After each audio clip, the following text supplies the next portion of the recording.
Assalamualaikum warahmatullahi wabarakatuh. Bertemu lagi dengan saya, Neneng Nurjana, di mata kuliah fonologi. Kali ini, pada materi ini saya akan menjelaskan tentang fonetik artikulatoris. Ini merupakan lanjutan dari pembahasan pada pertemuan yang lalu mengenai fonetik ya, teman-teman. Baik, kita masuk saja.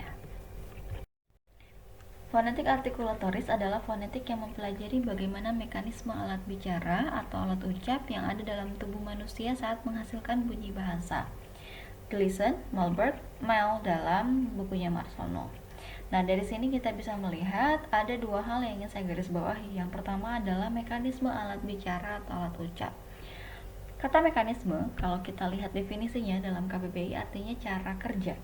Jadi kita berfokus dalam fonetik artikulatoris ini berfokus pada bagaimana alat-alat ucap itu bekerja.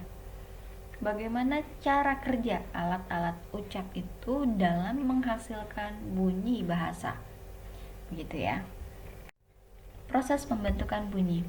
Pada dasarnya bunyi terbentuk karena adanya getaran atas benda atau adanya energi yang bekerja.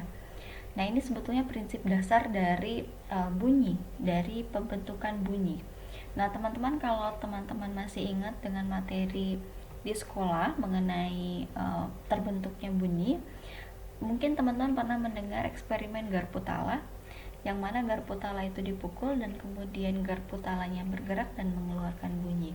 Nah, itu sebetulnya prinsip pertama dari pembentukan bunyi. Bunyi terbentuk karena ada sesuatu yang bergetar, begitu ya. Karena ada benda yang bergetar. Nah, hal ini juga terjadi atau prinsip ini juga diaplikasikan dalam pembentukan bunyi bahasa.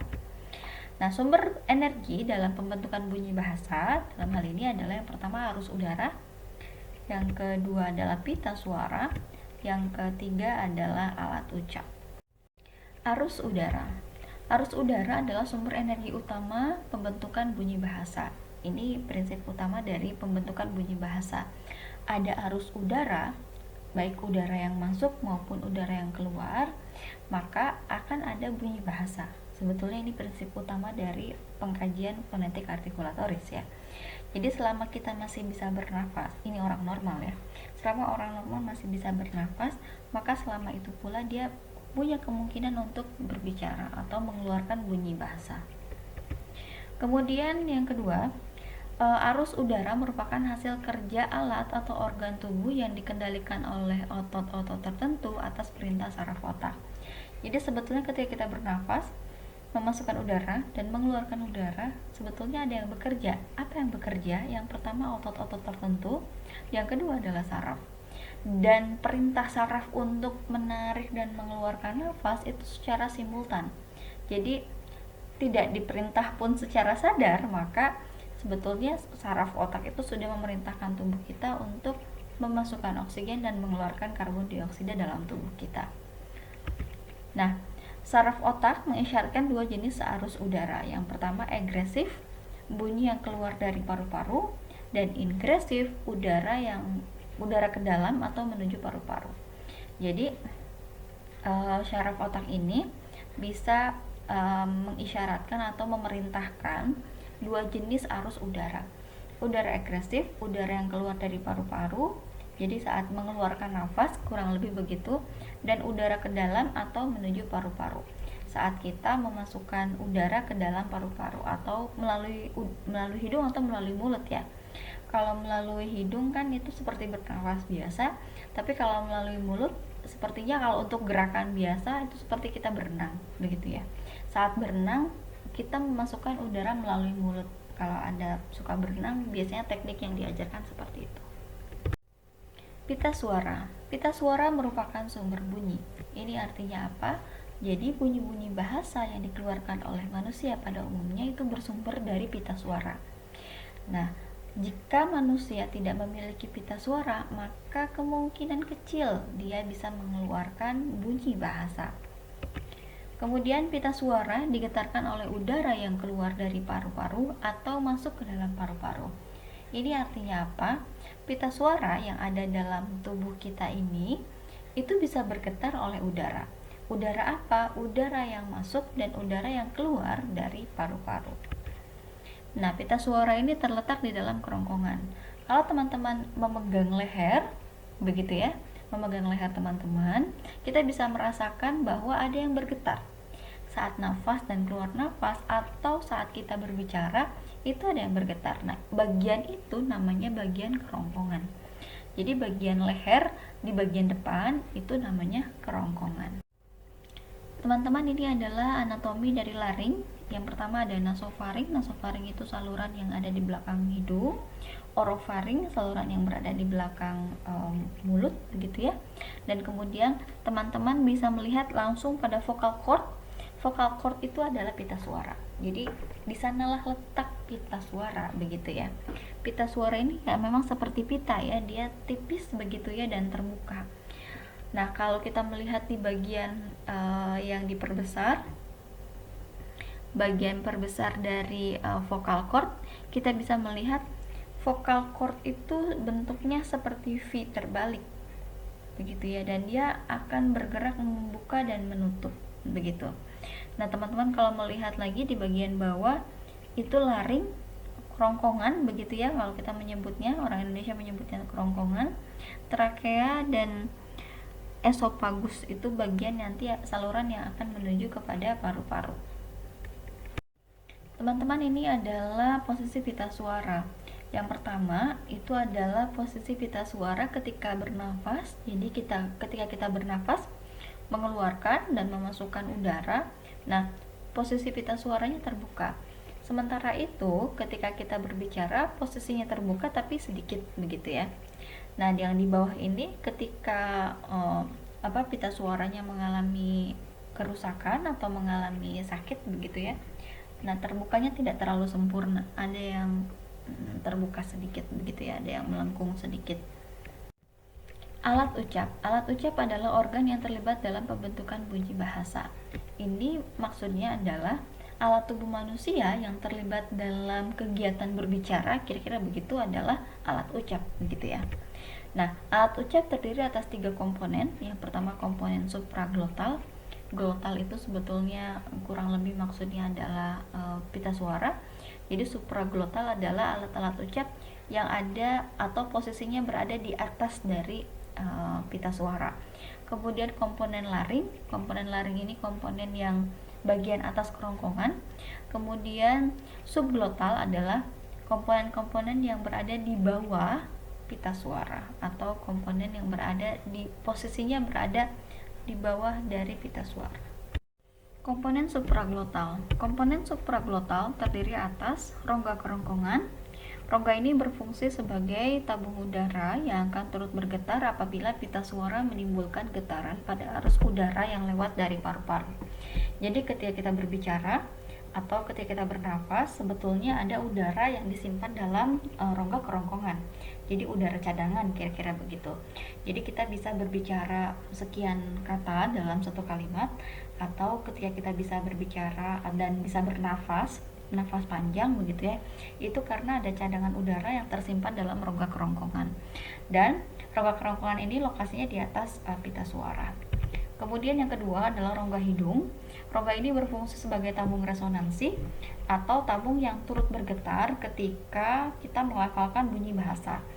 Adapun bunyi yang dihasilkan oleh arus udara yang keluar dari rongga hidung adalah bunyi nasal.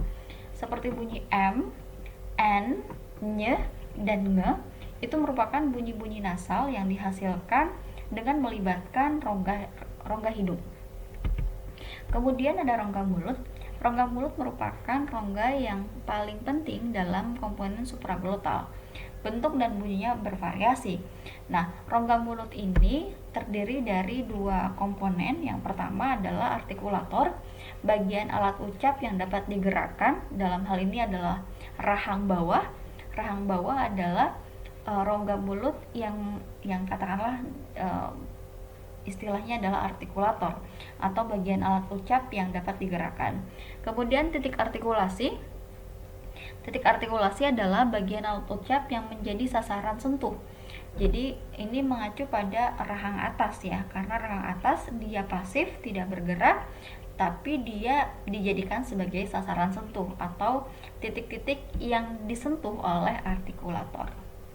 Nah, teman-teman teman-teman, ini adalah gambar dari komponen supraglotal, ini kecuali laring ya. Jadi ada faringel. Nah, di sini sebetulnya rongga kerongkongan, dan kemudian kita bisa melihat ada nasal cavity atau rongga hidung, dan kemudian kita bisa melihat alat-alat seperti katakanlah bilabial, dental, apikal, laminal, dorsal, ada velar, dan ada palatal. Nah, itu bagian dari rongga mulut. Berikut ini adalah tabel yang mana bunyi-bunyi bahasa dihasilkan dengan mekanisme di dalam alat ucap, yaitu terutama rongga mulut. Yang pertama adalah artikulator. Artikulator di sini ada bibir bawah, gigi bawah, ujung lidah atau apex, kemudian tengah lidah atau lamina, belakang lidah atau dorsum, dan kemudian akar lidah. Kemudian titik artikulasi atau alat artikulasi yang disentuh oleh artikulator. Yang pertama adalah bibir atas, ada gigi atas, kemudian ada pangkal gigi atas, kemudian ada langit-langit keras, kemudian langit-langit lunak, dan anak tekak. Nah, bibir bawah bertemu dengan bibir atas itu menghasilkan bunyi bilabial. Bibir bawah bertemu dengan gigi atas itu menghasilkan bunyi labiodental. Gigi bawah bertemu dengan gigi atas menghasilkan interdental. Kemudian ujung lidah menyentuh gigi atas menghasilkan apikodental, dan kemudian ujung lidah menyentuh pangkal gigi atas atau alveolar menghasilkan apikoalveolar. Tengah lidah atau lamina menyentuh gigi atas itu laminodental. Kemudian tengah lidah lamina menyentuh pangkal gigi atas menghasilkan bunyi laminoalveolar, dan tengah lidah menyentuh langit-langit keras itu menghasilkan bunyi laminopalatal. Belakang lidah menyentuh atau mendekati langit-langit keras menghasilkan dorsopalatal. Belakang lidah menyentuh langit-langit lunak menghasilkan dorsovelar, dan belakang lidah menyentuh uvular atau mendekati uvular itu menghasilkan dorsouvular atau menyentuh anak tekak ya. Kemudian akar lidah menyentuh anak tekak menghasilkan bunyi radikouvular. Berikut adalah tabel yang mana kalau kita melihat di kolom pertama, di baris pertama kita melihat ada bilabial, labiodental, alveolar, ada retroflex, palatal, velar, faringal, dan glotal. Ini sebetulnya memperlihatkan alat ucap yang terlibat dalam pembunyian bunyi-bunyi bahasa yang ada di bawahnya. Ada p dan b, itu di atasnya ada bilabial, berarti bunyi bahasa tersebut dilafalkan dengan melibatkan bibir atas dan bibir bawah, pun seterusnya. Yang kedua adalah komponen laring. Komponen laring yang ada di dalamnya adalah pita suara. Nah, pita suara ini berfungsi sangat penting atau sangat vital dalam pembunyian bunyi bahasa. Nah, pita suara ini dalam pembentukan bunyi bahasa akan menghasilkan dua bunyi. Yang pertama, bunyi bersuara. Bunyi bersuara ini pita suara melakukan gerakan membuka dan menutup dengan cepat ketika mendapatkan tekanan udara dari paru-paru. Nah, bunyi bersuara ini contohnya seperti bunyi b, b. Nah, bunyi b atau ba itu kita bisa merasakan adanya getaran pita suara ketika membunyikan bunyi tersebut. Nah, kemudian ada bunyi tak bersuara. Pita suara tidak melakukan gerakan membuka dan menutup atau dia cenderung statis begitu ya. Contohnya pada bunyi p. Nah, pada bunyi p pita suara cenderung statis atau tidak melakukan gerakan. Nah, kalau kita melihat tabel IPA atau tabel pembunyian bunyi bahasa yang di dalamnya terdapat bunyi-bunyi bahasa, kalau kita melihat ada aksara atau ada lambang fonetis yang berada di sebelah kanan, nah kita bisa melihat yang ada di sebelah kanan itu adalah bunyi bersuara. Sementara itu yang ada di sebelah kiri itu adalah bunyi tak bersuara. Nah, kalau kita lihat di tabel IPA, contohnya pada bunyi bilabial, bunyi p itu ada di kiri. Itu artinya ia adalah bunyi tak bersuara atau voiceless. Kemudian ada b. B itu ada di sebelah kanan. Itu adalah bunyi bersuara, disebutnya voice, begitu ya. Komponen subglotal. Komponen ini terdiri atas paru-paru kiri dan paru-paru kanan. dan komponen ini berkaitan dengan arus udara. Arus udara dari paru-paru menjadi syarat utama dalam pembunyian bunyi bahasa. Ada arus udara, ada bunyi bahasa. Tidak ada arus udara, tidak ada bunyi bahasa. Kira-kira sederhananya seperti itu. Arus udara dalam pembunyian bunyi bahasa atau arus bunyi dibagi menjadi arus bunyi yang dapat diruaskan sampai bunyi yang paling kecil disebut bunyi segmental. Jadi ketika kita mengucapkan satu kata yang mana terdapat arus bunyi begitu ya, dan arus bunyi itu bisa kita ruas-ruaskan, bisa kita pecah, bisa kita analisis, maka itu adalah bunyi segmental. Sementara itu, arus bunyi yang tidak dapat diruas-ruaskan adalah bunyi suprasegmental. Jadi ketika kita mengucapkan satu kata yang mana ada bunyi bahasa seperti nada, kemudian ada tekanan, kemudian ada jeda dan sebagainya, dan ketika bunyi-bunyi tersebut tidak dapat diruas-ruaskan, maka itu adalah bunyi suprasegmental. Selanjutnya, bunyi bahasa berdasarkan ada atau tidaknya gangguan. Bunyi vokoid adalah bunyi bahasa yang tidak ada gangguan atau bunyi vokal ya. Jadi ketika melafalkan satu bunyi vokoid atau bunyi vokal, maka kalau kita melihat mekanisme pembunyiannya itu cenderung tidak ada gangguan, hanya dibentuk oleh lidah dan mulut. Sementara itu bunyi kontoid adalah bunyi yang ada gangguan atau hambatan. Dalam hal ini ketika mekanisme bunyi kontoid itu diperlihatkan, ada sedikit gangguan ya, ada pergerakan dari artikulator yang menyentuh titik artikulasi. Artinya ada alat-alat artikulasi yang dihambat atau disentuh oleh alat artikulator. Alat yang dimanfaatkan dalam penelitian fonetik artikulatoris. Ini adalah salah satu alatnya, yaitu Alfib Optic Laryngoskop, sebuah alat yang bermanfaat untuk melihat pergerakan pita suara. Jadi pita suara dapat dilihat dengan menggunakan alat ini. Alat ini memiliki kamera di ujung kabel fiber dan dimasukkan melalui lubang hidung atau lubang mulut.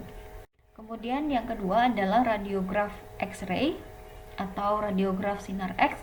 Dari sini kita bisa melihat bagaimana pergerakan alat ucap dalam rongga mulut ketika melafalkan bunyi bahasa tertentu. Contohnya ini bunyi U. Bunyi U kalau kita lihat ada lidah belakangnya naik ke atas, kemudian lidah depan turun ke bawah, sementara itu bibirnya sedikit menutup ya, sedikit menutup. Nah, ini salah satu pemanfaatan alat-alat yang digunakan dalam penelitian fonetik artikulatoris.